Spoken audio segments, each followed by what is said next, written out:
Queridos hermanos, es siempre una alegría encontrarnos nuevamente para una entrega más de su programa Profundizando en la Fe a través de Televida, el canal de la familia y otras redes sociales. Oremos esta vez con el Salmo 95. Llegue el Señor a regir la tierra. Digan a los pueblos, el Señor es Rey. Él afianzó el orbe y no se moverá. Él gobierna a los pueblos rectamente. Alégrese el cielo, goce la tierra. Retumbe el mar y cuanto lo llena. Vitoreen los campos y cuanto hay en ellos. Aclamen los árboles del bosque. Delante del Señor que ya llega a regir la tierra. Regirá el orbe con justicia y los pueblos con fidelidad. El Señor es Rey. Y es Rey porque es el creador de todas las cosas. Y por eso todas las cosas, de una u otra manera, me hablan de Dios. Como dice una canción del Padre Cecilio. El rocío de la mañana me habla de mi Dios. El pájaro que canta y canta me habla de mi Dios. Cuando uno hace silencio, uno puede encontrar, vislumbrar la bondad, la verdad, la belleza, la inmensidad, el poder de Dios en la creación. Jesús mismo era un contemplativo de la creación.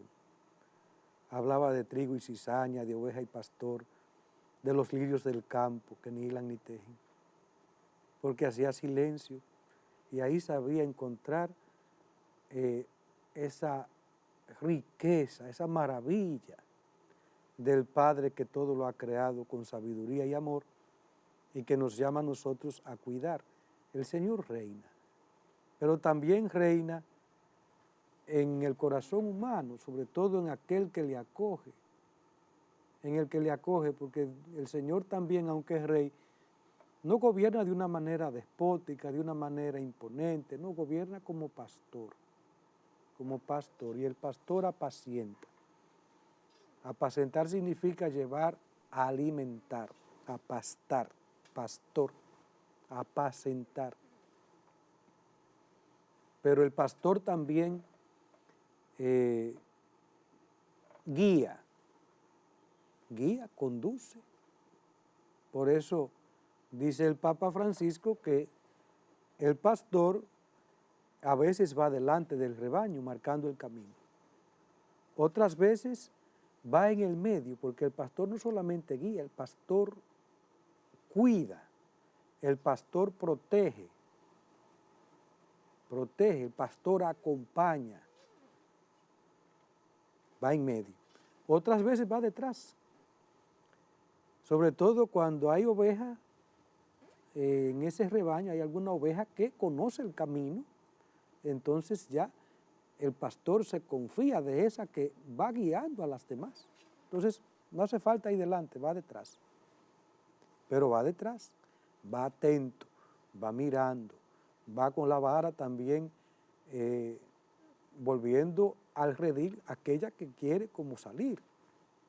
Y eso lo hace sobre todo con la palabra que nos instruye cada domingo. Y me dice mi hijo, espérate, tú estás mal, porque mira la palabra lo que nos está diciendo y el alimento espiritual, sobre todo la Santa Eucaristía. Jesús reina, pero reina como pastor y reina sobre el trono de la cruz, porque su reino es un reino de amor, es un reino de justicia, es un reino de paz. El Evangelio de hoy está tomado de Lucas 21, 5, 11. En aquel tiempo, como algunos hablaban del templo, de lo bellamente adornado que estaba con piedra de calidad y exvotos, Jesús les dijo, esto que contemplan llegarán días en que no quedará piedra sobre piedra que no sea destruida. Ellos le preguntaron: Maestro, ¿cuándo va a ser eso? ¿Y cuál será la señal de que todo eso está para suceder? Él dijo: Miren que nadie les engañe, porque muchos vendrán en mi nombre diciendo: Yo soy, o bien, está llegando el tiempo.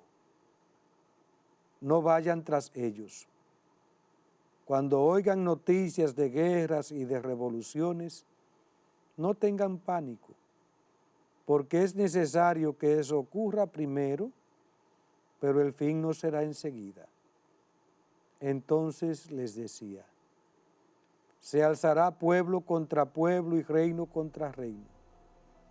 Habrá grandes terremotos y en diversos países hambres y pestes. Habrá también fenómenos espantosos y grandes signos en el cielo. Palabra del Señor. Gloria a ti, Señor Jesús. Vamos a hacer nuevamente una pausa y continuamos dentro de un momento.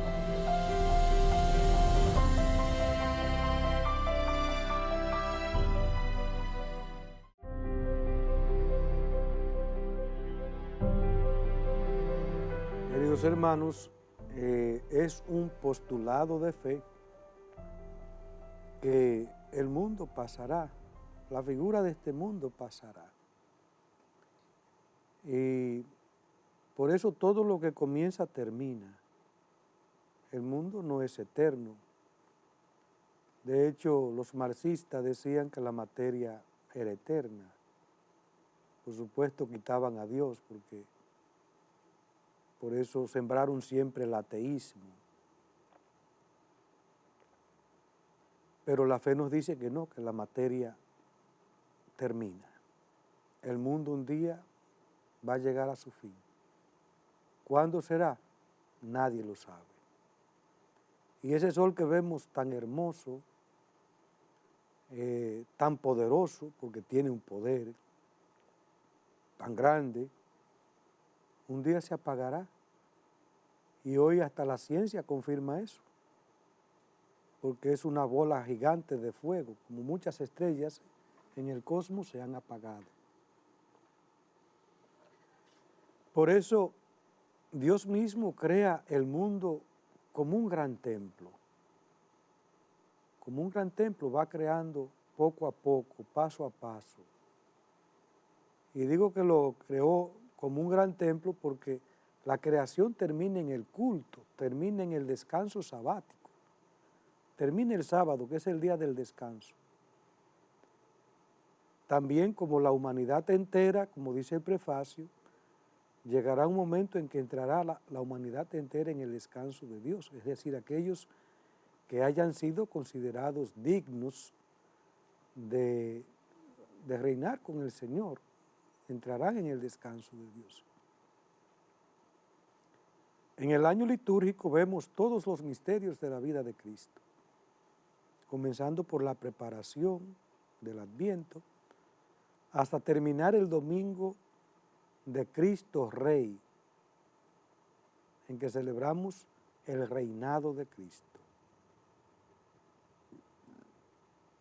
Por eso vemos que en este evangelio Jesús aprovecha que hay mucha gente que está mirando la hermosura del templo, las piedras, los esbotos,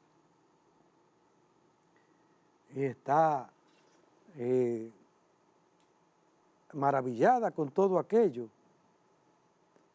Y sin embargo, dice Jesús, queridos hijos, llegará un momento en que no quedará piedra sobre piedra. Aprovecha el templo para hablar también de la destrucción del gran templo que es el mundo entero, la creación entera. Y naturalmente la pregunta que sus interlocutores le dirigen es: ¿y cuándo va a pasar eso? ¿Cuál será la señal? Jesús les da dos advertencias. Primeramente dice, antes de eso vendrán muchos diciendo, yo soy el Mesías. Y podríamos decir que en la historia hemos encontrado mesianismos. Como decía ahorita, el mismo marxismo que terminó en el sistema político, el comunismo, dijo que se va a llegar a un momento en la historia en que todo el mundo estará bien, en que ya no habrá pobres ni ricos, sino que todos estaremos como en una felicidad total, donde todas las aspiraciones humanas serán satisfechas. No habrá clases sociales. Eso que anuncia el sábado y que solamente en el más allá de nuestra historia se dará, porque el sábado no habría clases sociales, el sábado todo el mundo descansaba.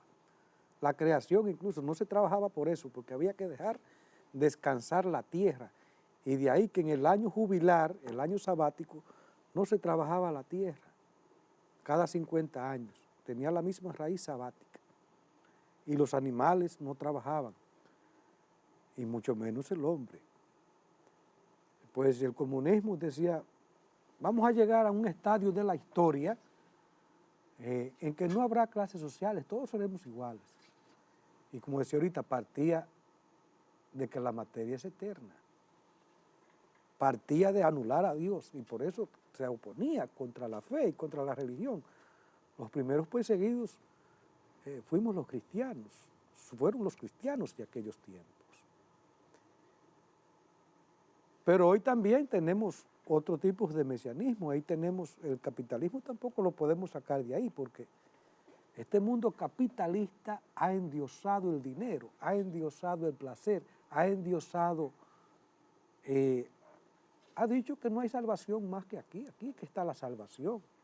Y por eso mucha gente van por ahí distraídos, soñolientos, buscando la felicidad aquí en esta tierra, con dinero, con placeres, con fama, con tantas cosas.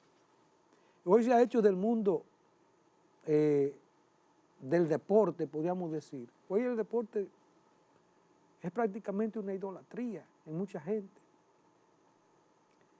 Todavía, gracias a Dios, en nuestra cultura no es tan así, pero en otras culturas no van a misa, pero sí llenan los estadios de fútbol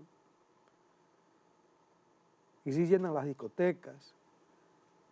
Y recordemos lo que pasó en Halloween en Corea del Sur, esas estampidas.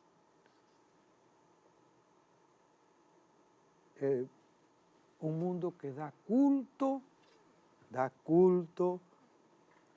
a las obras de sus propias manos.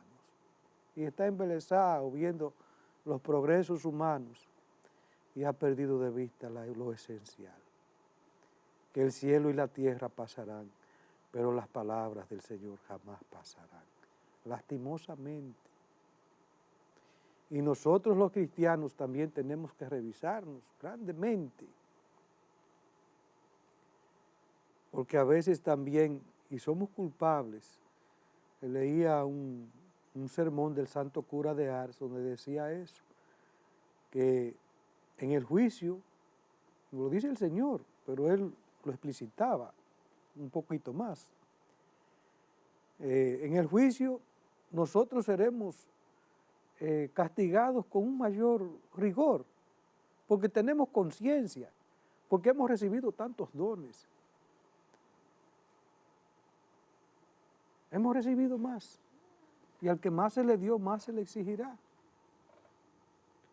Y decía él, qué dolor será cuando veamos que los paganos, naturalmente quizás castigados por lo que sea, porque hicieron el mal, también serán castigados.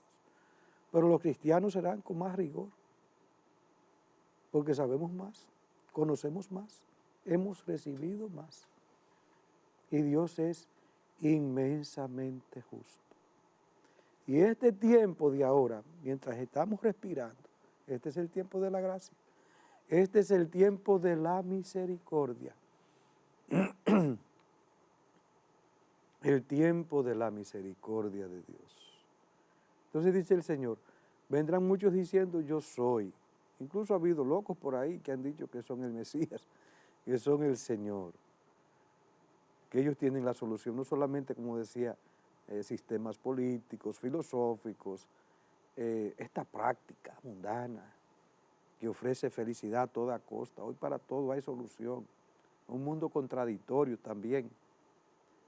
Contradictorio porque primeramente anuncia que crea estereotipos en la mujer, que tiene que ser así o así. Pero luego le dice, come, no te preocupes, come, no te, date vida. Si engorda, tranquila, hay una pastilla que te rebaja o pétate al gimnasio. Un mundo que ofrece una felicidad a la carta, pero eso es lo que va creando cada día más ansiedad, más inseguridad, más desasosiego interior. De ahí que los santos siempre nos llamaron al silencio.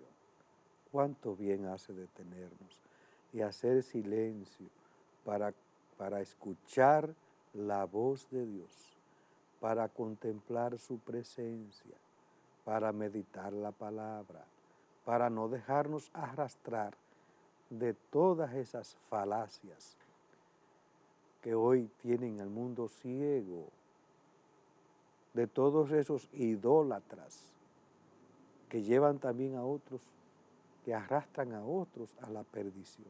Dice el Señor, no les hagan caso. Pero además también, no solamente esos que vendrán haciéndose pasar por el Mesías, muchos dirán yo soy, dice el Señor, sino que otros también van a decir está llegando el tiempo, ya el tiempo llegó. ¿Quién ha dicho eso? ¿Quién sabe cuándo es el final? Ni el mismo Jesús quiso revelar eso. Y dijo, mi Padre es el que sabe. Entonces, podríamos decir un ignorante que agarra allí un megáfono y se pone en una esquina diciendo que ya el mundo se va a acabar. ¿Quién sabe eso? Además, porque eso lo que genera es angustia. El Señor no nos quiere angustiados. El Señor nos quiere preparados, pero no angustiados. Y por eso, el que ama al Señor no teme a la muerte. Como dice San Agustín, si yo le temo es porque no le amo, más bien si yo le tengo miedo, porque el temor sí, temor en el sentido de respeto, de reverencia, a Él que todo lo puede. Pero miedo no.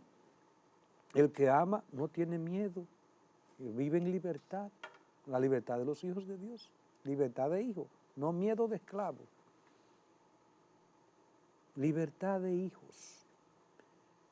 Dice San Agustín, y de hecho muchos santos pasaron por esa, comenzando por San Pablo. San Pablo dice, Señor, mira, para mí lo mejor es irme contigo.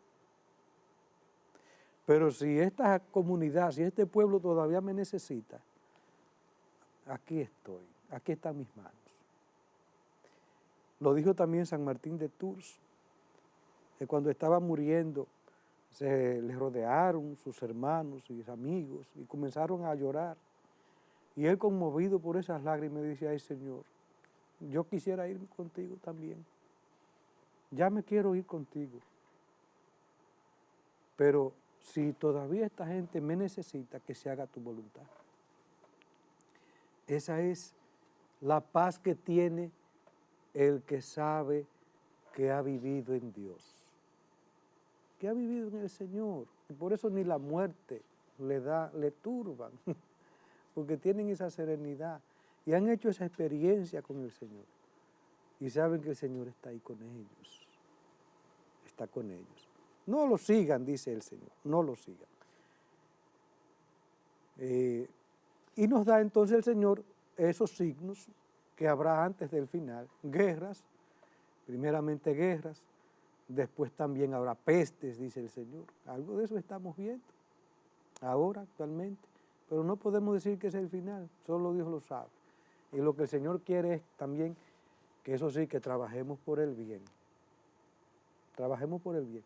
Y al final incluso habrá grandes signos en el cielo. grandes signos en el cielo, espantos. Como decía, no, esta es, podríamos decir, una palabra de esperanza. Siempre el Señor viene a crear esperanza y a llamarnos porque es Dios, es nuestro Padre, es nuestro Padre. Entonces lo importante es que yo trabaje para hacer el bien y ya entonces no temeré lo que venga, porque el Señor es mi luz y mi salvación. ¿A quién temeré? Bien, queridos hermanos, seguimos penetrando un poco en lo que nos enseña la Iglesia sobre la tercera persona de la Santísima Trinidad, el Espíritu Santo. Y veíamos el Espíritu, o más bien comenzamos a verlo en Pentecostés, como el día en que hay un derramamiento del Espíritu Santo, el Espíritu de Dios. En este día se revela plenamente la Santísima Trinidad. Desde ese día el reino anunciado por Cristo está abierto a todos los que creen en Él. En la humildad de la carne y en la fe, participan ya en la comunión de la Santísima Trinidad. Con su venida, que no cesa, el Espíritu Santo hace entrar al mundo en los últimos tiempos, el tiempo de la Iglesia, el reino ya heredado, pero todavía no consumado. En Pentecostés se revela plenamente el misterio de la Santísima Trinidad. Ya venía anunciado naturalmente ese misterio en el Antiguo Testamento y con Jesús también, sobre todo en el bautismo, donde aparece la voz del Padre, está el Hijo, está el Espíritu también en forma de paloma. Pero aquí hay una manifestación ya plena de la Santísima Trinidad, el Espíritu que se manifiesta, que llena a los apóstoles y les hace interpretar y recordar y les da fuerza y les pone a hablar en lenguas distintas, en lenguas extranjeras que todos entienden, que lleva a la unidad. Todo eso es obra del Espíritu. Se da una revelación plena de la Santísima Trinidad y por tanto ahora comienza el tiempo de la Iglesia y el tiempo del Espíritu, que son los últimos tiempos. El Antiguo Testamento fue una preparación, llegó Jesucristo, cumplió su misión aquí en la tierra y ahora viene el tiempo del Espíritu que sigue actuando en la Iglesia hasta el final de los tiempos. Y por eso participamos de este misterio de Cristo, tanto en la humildad de la carne, porque al Él hacerse hombre, me hace partícipe, o más bien Él mismo quiere participar de mi debilidad de la carne, pero también me hace partícipe de su fortaleza, por eso me da su espíritu, de su divinidad, me devuelve la semejanza con Dios, me comunica la vida divina, me constituye en hijo de Dios por el bautismo, el Espíritu. El Espíritu Santo, el don de Dios. Dios es amor, y el amor que es el primer don contiene todos los demás. Este amor Dios lo ha derramado en nuestros corazones por el Espíritu Santo que se nos ha dado. Dios es amor. Y por eso el amor es el gran don, porque nada es más grande que Dios. Nada, nada, nada, nada. Y Él se nos ha dado en su Espíritu, se nos ha dado en el Hijo, pero se me ha dado en el Espíritu. El amor de Dios ha sido derramado en nuestros corazones por el Espíritu Santo que nos ha sido dado. Y que me da esa confianza para dirigirme al Padre como hijo, que me hace gritar, Abba Padre. Me hace confesar a Jesucristo como mi Señor y a Dios como Padre. Bien, queridos hermanos, hemos llegado al final ya de este programa Profundizando en la Fe y hemos visto que el Señor es Rey porque es creador del cielo y de la tierra y porque la creación entera habla de su verdad, de su bondad, de su belleza, de su armonía, de su poder. Todas las cosas que Dios crea manifiestan estas propiedades esenciales de Dios. Y hemos visto también que Jesús, que ha creado el mundo entero como un gran templo que termina en el descanso sabático, aprovecha a la gente que está admirando el templo de Jerusalén, las piedras y demás, las obras de sus manos, como quien dice, para decirle, miren mis hijos, ay, no se detengan, no se distraigan en esto, porque esto va a pasar. Y no solo esto, el mundo va a pasar. La creación entera, que está en expectación, como dice San Pablo, esperando la participación plena en la libertad de los hijos de Dios. Que no nos distraigamos con falsos mesianismos, con falsas esperanzas. Pongamos nuestros ojos fijos en Jesús. Él no pasa nunca y Él nos ama a fondo perdido. Él tiene sed de ti, tiene sed de mí. Que les bendiga Dios Todopoderoso, Padre, Hijo y Espíritu Santo.